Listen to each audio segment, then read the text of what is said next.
कहते गए, हम करते गए। Thank you so much. Thank you. आपका ट्रांसफॉर्मेशन तो एकदम बेहतरीन और भयानक रहा, जहाँ से आप आए और जहाँ आप बने कोच सर हमारे। I think कहना गलत नहीं होगा that sir is the best person, best suitable person for this role. Yes, but you should have seen him before we cast him. He was not at all suitable, and then he became like that in 2 months because of training. All right, thank you so much, gentlemen. Now, shall we play the trailer? Shall we play the trailer? So before we play the trailer, आप लोगों ने देखा है trailer? जितने साथी दोस्त आए हैं यहाँ, कम लोगों ने देखा है, तो एक बार सबको दिखा देते हैं, है ना? yeah, and before we play the trailer, I request all four of you, yeah. ठीक है, बात तो मैं बोल ही दिया आपने। जी ठीक है, अगर आप मान रहे हो धुरंधर है तो फिर धुरंधरपन तो दिखाना ही पड़ता है।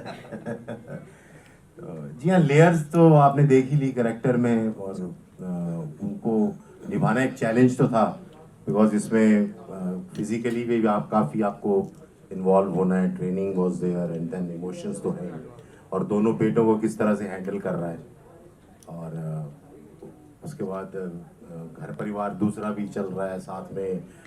बॉक्सिंग का भी जो उसको मेडल की जो भूख है, ओलंपिक गोल्ड जो उसको चाहिए, तो वो ही उसके लिए ग्लोरी का मतलब है बेसिकली। कि मेरे ख्याल से ग्लोरी फॉर रघुवीर Singh is Olympic gold medal. तो जो उसकी लेगेसी है, जो उसके बाप दादा से चला आ रहा है, जो ये बॉक्सिंग का जो ये सम्मान है, उसे वो खोना नहीं चाहता कभी भी। तो अपने बच्चों में भी वो वही चीज़ देख रहा है। So that was quite difficult also and या चैलेंजिंग। एंड बाकी करण वाज का एक मैं ये कह देता हूँ इनके कैरेक्टर के बारे में कि ये कोच नेशनल कोच हैं, बहुत ही फेमस कोच हैं, बहुत रिस्पेक्टेड हैं, और इनके लिए पहले कोच फिर फादर, और इनके खुद के बेटे उनको कोच सर से बुलाते हैं। तो family is it's more important for him to win the medal. और यही डायनामिक हमने एक्सप्लोर किया है इस सीरीज में, कि बाप बेटे के बीच में emotion is dictated by being a professional, being a coach, and you know getting a gold for the country.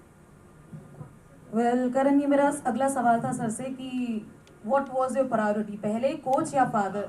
करण ने जवाब दे दिया। हाँ बिल्कुल। So आपके लिए इजी था टू स्विच बिटवीन, लाइक एकदम से स्विच करना while you are, you know, portraying a character? मतलब जैसे करण ने कहा, मतलब उसे परिवार तो उसके लिए बात की बात है, तो वो उसका जो सपना है, जो उसकी लेगेसी है, वही कोच सर, मतलब वो अपने बच्चों में और जो दूसरे उसके साथ बच्चों के साथ ट्रेनिंग कर रहे हैं, उसमें कोई फर्क नहीं वो समझता। उसके लिए उसको बॉक्सिंग चाहिए, बस उसको अपना शागिर्द चाहिए जो उसको मेडल दिला सके, वो चाहे उसका अपना बेटा हो, चाहे कोई और दूसरा हो। तो वो उसके लिए सारा, तो मतलब उसके लिए अपना जो एक वजूद है वो इम्पोर्टेंट है मेरे ख्याल से। Thank you so much. My next question goes to Divendu. Thank you for coming and joining us. Divendu, Dev का character, Dev of course, you're playing the character of Dev, काफी इंटरनल लग रहा है। ऐसा होता है कि कोई ऐसा किरदार होता है जो बाहर से तो खुश है, लेकिन अंदर उसके बहुत कुछ छुपा है, बहुत कुछ दबा है, काफी कुछ चल रहा है। सो ऐसे में साइलेंस और रिस्ट्रेन कितना इंपॉर्टेंट हो जाता है? देखिए, साइलेंस और रिस्ट्रेंट बहुत इंपॉर्टेंट है। तो यहाँ जितने लोग हैं, मैं उनसे भी कहना चाहूँगा, थोड़ा सा मोबाइल्स वगैरह आप लोग साइलेंट पे कर लीजिए, और जब हम लोग बात कर रहे हैं तो पीछे ज़्यादा बात ना करें, बहुत डिस्ट्रैक्ट हो रहे हैं। Do you need more time to settle the lights or something guys? Team from Netflix, anyone? Yeah, there's constant thing happening. Do they need more time? Should we just wait for them? Guys, can you What's the stop? deal here? Everybody just stop. छोड़ दीजिए, जैसी light है ठीक है। Let's just ठीक है, आप अपने मोबाइल्स वगैरह भी चेक कर लीजिए, ताकि हम आराम से बात करें। आपके लिए बॉम्बे से हम चंडीगढ़ आए हैं, तो अच्छे से चाहते हैं कि आपसे बात हो।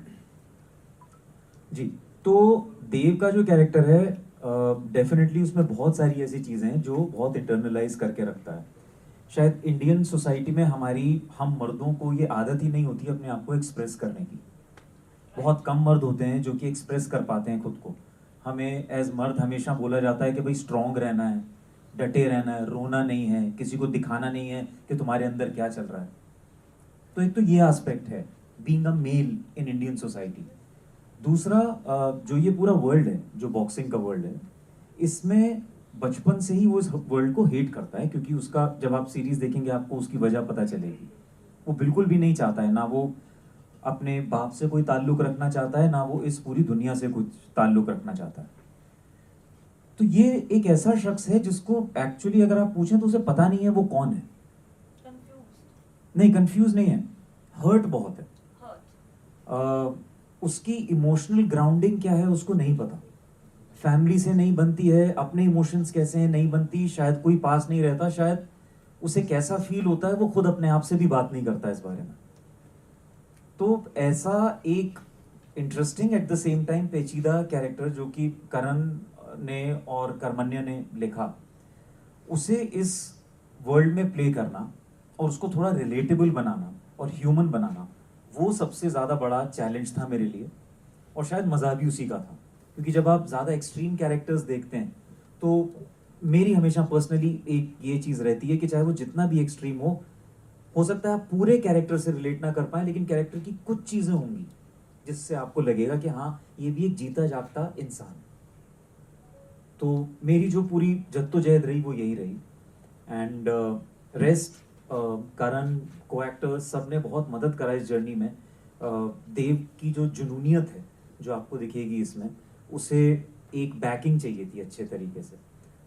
सो yeah the team was there, we were there for each other every day.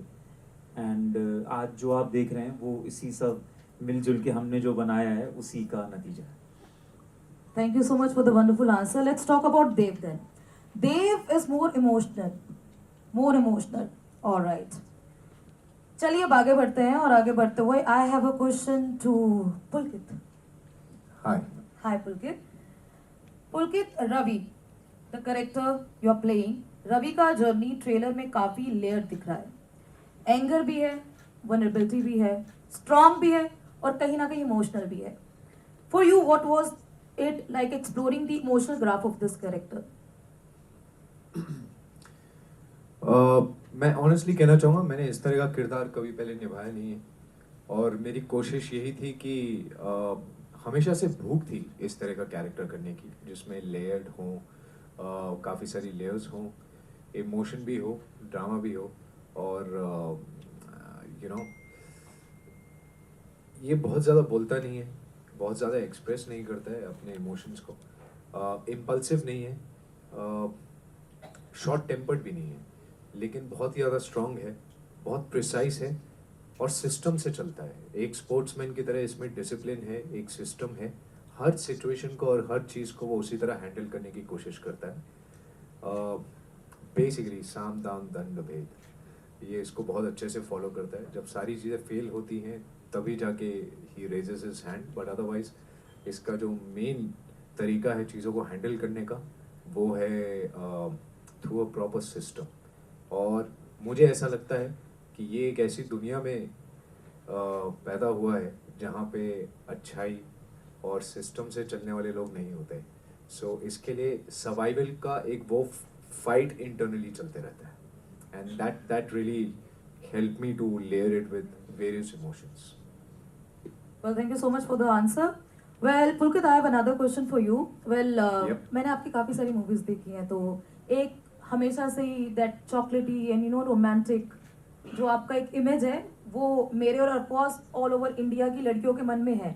So might be, so this is actually for the first time, and for that all thanks to Karan, that we are going to watch you in a very strong character, the angry young man wale image, right? But he's still very sexy. Yeah, he is.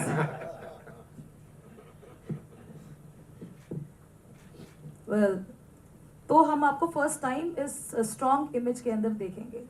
जी, तो how was this, अभी आपने just बताया कि experience था आपके लिए, ये नया एक्सपीरियंस, तो अगर कंपेयर करें that image of yours and this image of yours, तो आप क्या कहना चाहेंगे इन द कंपैरिजन? मैं ये कहना चाहूँगा कि एक एक्टर के तौर पे मैंने ग्रो किया है और एक नई चीज़ में छलांग मारी है और सारी लेयर्स खरोच खरोच के निकाली हैं और ज़्यादा मेहनत करी है अपने क्राफ्ट पे, एंड आई रियली होप जिस तरह आपको मेरा चॉकलेट बॉय अवतार पसंद आया है, जिस तरह मेरा बॉय नेक्स्ट डोर अवतार पसंद आया है, उसी तरह ये जो करण ने सेक्सी और एक्शन से भरा हुआ किरदार लिखा है